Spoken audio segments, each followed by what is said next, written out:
যেই ভুটানকে আমরা 8 গোল 10 গোল দিতাম, আমাদের পায়ে ধরতো সবাই আসে যে ভাই আর গোল দিস না।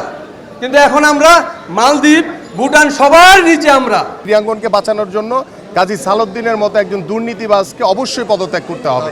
তিনি যদি পদত্যাগ না করেন, ক্রীড়াঙ্গনে সালাউদ্দিনকে অবাঞ্ছিত ঘোষণা করা হবে।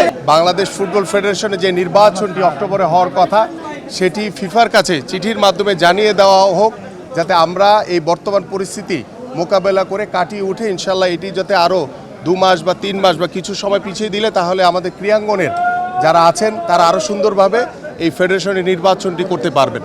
আমি প্রথমেই বলেছি যে আমরা ফিফার কাছে আমাদের নিয়ম মাফিক আমাদের যেভাবে করণীয় দরকার আমরা সেভাবেই করব, বাট আগে আমাদের বাংলাদেশের ক্রীড়াঙ্গনকে বাঁচাতে হবে। ফুটবলের কি হবে সেটা আমরা ভবিষ্যতে নিয়ে আমরা কাজ করতে পারবো, কিন্তু আমরা ক্রীড়াঙ্গনকে বাঁচানোর জন্য কাজী সালাউদ্দিনের মতো একজন দুর্নীতিবাজকে অবশ্যই পদত্যাগ করতে হবে। সালাউদ্দিন সাহেবের পদত্যাগ আমরা চাই। কিরণকে আমি খুব বেশি চিনি না, আমার চেনারও দরকার নাই, এবং তারা কেউই থাকবে না এখানে, তাদের কোনো যোগ্যতা নাই বাংলাদেশ ফুটবল ফেডারেশন চালানোর মতো। 16 বছর ক্ষমতায় ছিল, আমরা 2003-এ সাব চ্যাম্পিয়ন হয়েছি আমিনুরের নেতৃত্বে।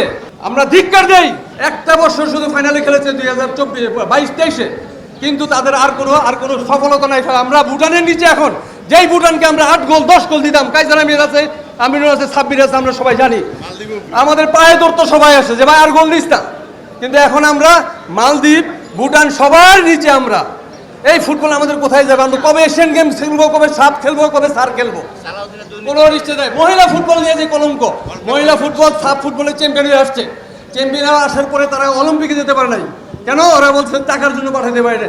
কিন্তু সাব ফুটবল চ্যাম্পিয়ন হওয়ার পরে লাখ লাখ কোটি কোটি তারা স্পন্সর এনে আত্মসাৎ করেছে। এটার জবাব দিতে হবে। মহিলা ফুটবলের খাওয়া নাই, মহিলা ফুটবলাররা প্রতিদিন ভালো খাওয়ার জন্য আন্দোলন করতো। তারা তাদের মাসিক চাঁদা, মাসিক বেতন পেত না, এই বেতন এবং খাওয়ার জন্য এখানে আন্দোলন করছে বিদায় এই মহিলা টিমকে অলিম্পিকে পাঠায় নাই। এই দায়িত্ব কার? সালাউদ্দিন সাহেবের এই দায়িত্ব তার মন করতে হবে। প্রতিদিন পাঙ্কাশ মাছ, বাজে নিম্নমানের খেলা খেয়ে, খাওয়া খেয়ে মহিলা ফুটবলার সাব চ্যাম্পিয়ন করেছে, সাব চ্যাম্পিয়ন।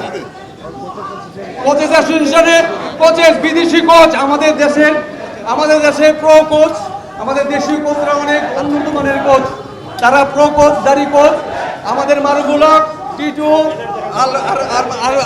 আলফাজ, মিন্টু, এরা উচ্চমানের কোচ। কিন্তু বিদেশি কোচ এনে তারা একটা কোচকে 20 লাখ 15 লাখ, আমাদের শফিক হোসেন মানিক সকল কোচ, কিন্তু আমাদের দেশীয় কোচরা তারা ইউজ করে নেই।